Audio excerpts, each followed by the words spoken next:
Hello there YouTube, Goatan back once again with another Eve Valkyrie video, and today I'm going to be talking about how to fly a little better.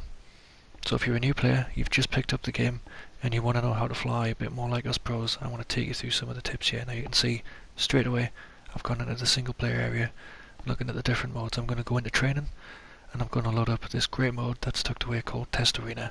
I like to come here when I want to actually get the hang of flying a different ship. If I'm flying a ship that's got different weapons to what I'm used to, it's a great place to come and get your eye in because the ships don't actually shoot back and you can be in here for as long as you want.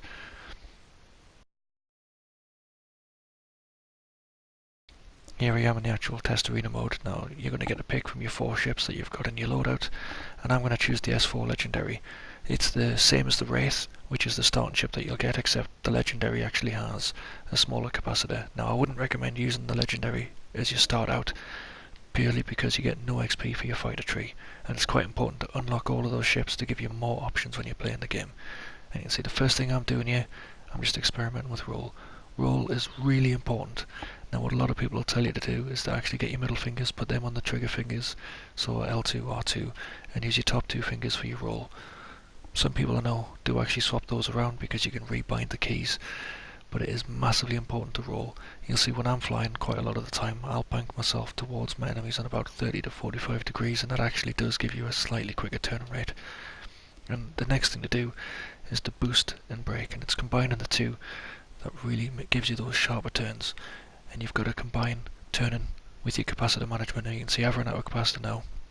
If I look to the left, and it slowly charges up on its own, but if you hold brake, it actually charges up super fast. And that's what you've got to do sometimes when you get the chance. You want to find a quiet part of the actual map to go to, hold that brake button, get your capacitor back, and always keep an eye on it. And the next thing to look at is this option on the right. That's your speed gauge, and you can see that'll go up and down as you're flying around the battlefield. Now in a race it doesn't take very long to get to your top speed, so you're probably thinking now, what is the real secret of turning fast? Well, turning fast is all about getting drift turns, and a drift turn is when you actually fly really fast in one direction and then just tap brake, and you're kind of like skidding around a corner as if you were on a racing game. And you can do that with these spaceships, and it's kind of cool, and that's how you get a really good turn. So what I'll do, I'll get my capacitor charged back up, and I'll show you a couple of those turns quickly here. So I'm just going to whiz through this structure, tap brake, all of a sudden I've spun around really fast, and then hold and boost, tap brake, hold boost, tap brake, and you can see that actually lets you turn more or less on a dime, and you can get around corners dead quick doing that. Now you can actually sometimes hold brake, but ideally you don't want to hold it too long, because the slower you're going in space, the easier you are to hit by an enemy. So always keep moving if you can. So the next thing I want to try and talk to you about here is something called fire and discipline. So combining your turns, which like I say isn't a specific formula, you want to try and keep the person you're shooting at in that sweet spot where you're going to be hitting them, and whilst you're waiting to line up your shot, you shouldn't be wasting rounds. So all I'm doing here, I'm just going to take my time, wait until I get them in the area where I know I'm going to hit them, and then unload.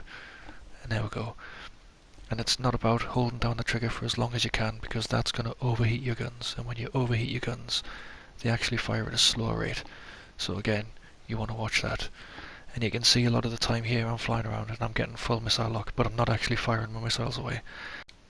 The idea being that I want to hit you with dumbfire missiles. That's when they're not actually tracking and chasing you around. It gives you a chance to actually hit the target before they can either fire the countermeasures off, and even if they do fire countermeasures, because they're not heat seeking at that point in time, what they're going to do is just hit them, and that's a great way to ensure you get more damage out of your missiles.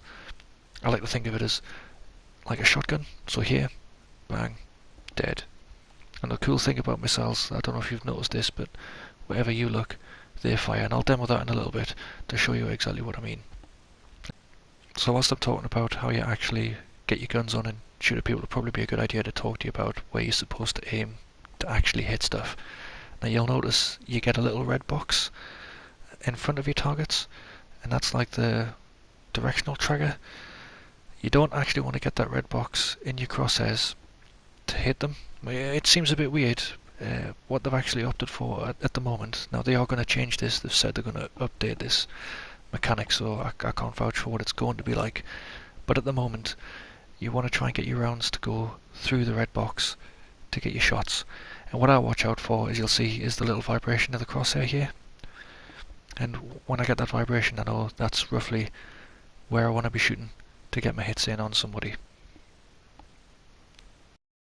And just coming back to the earlier points I made there about actually how to get better turns in, you'll see now that I'm entering into a bit of a dogfight with this particular bot, I'm actually making quicker turns, and that's all to do with hold and boost, tap and brake, hold and boost again. And you can see I'm getting my guns on the bot before they even get a chance to return fire on me. And once again I'm back in their 6 and I've taken them out. So just whilst I've got a lull here, I'm going to demo. See, I'm looking to the right, just dump firing on my missiles.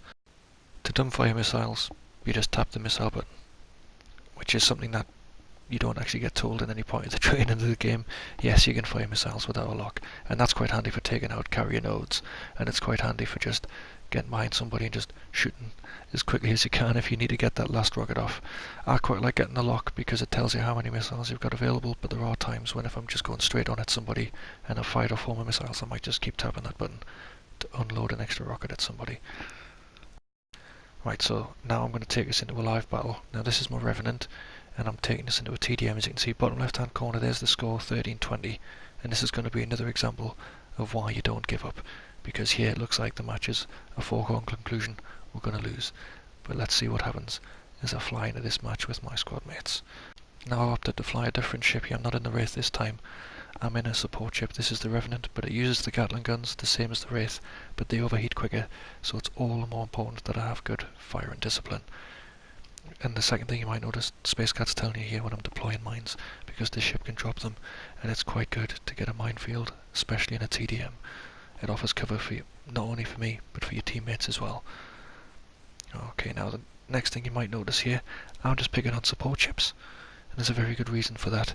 Support ships keep the enemy alive, so it's a great idea to get rid of the medics off the enemy's field first, so you can then concentrate on the other targets, which for me is usually the heavies. So you can see we just get rid of this particular support ship, using again a great example of how to do a quick turn. So you're in a circle fight, I've already outturned him, I've already got my guns on him, and I'm just casually shooting at him, taking him out. Oh, my teammate did that, but not to worry. And then there we go, there's a heavy. Not many supports left, so I'm going to go and pick on him. Now, normally I'm quite aggressive, I would just pick a target and chase after them, but my teammate said he's got it.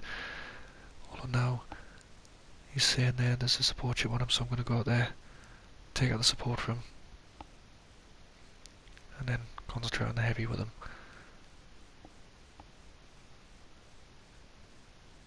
And there we go. So I'm just lining up my shots, and I'm trying to stay out of his firing range, which in a support ship you've got to try and get behind the cockpit on the heavy, so they can't hit you with the guns, whilst at the same time you want to be pointing at them so you can actually shoot them. And then just using a quick turn here, I'm going to quickly heal my buddy, and then start shooting at this support, which for some reason in this match there was loads. Alright, I'm damaged a bit, so a great thing to do is, if you can see them, fly into friendly spider bots. I would recommend particularly only using them when you are damaged, so if you've got no shields at all, or if you've lost quite a lot of hull, definitely pick up the spider bots. Don't wait for the enemies to fly through them and get the shield stripped, because you'll find when there's a friendly support like myself, we'll be taking the shields off all the ships for you anyway.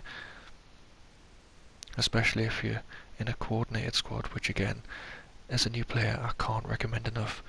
Get yourself on the Squad Finder community on the PlayStation 4, because if you're in that community, what you'll be able to do is just open up a party and get yourself some squad mates when you're starting out. It's massively important that you find yourself some wingmen, because having extra people that you can not only talk to but fly with is going to keep you alive that little bit longer than if you just fly in there solo.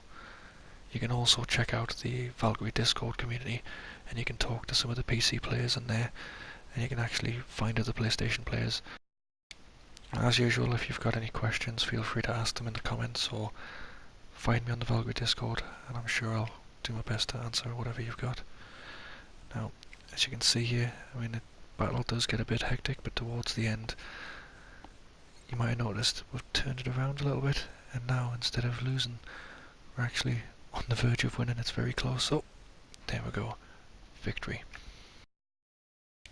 And at this point I would just like to say, if you've made it this far, thanks very much for watching.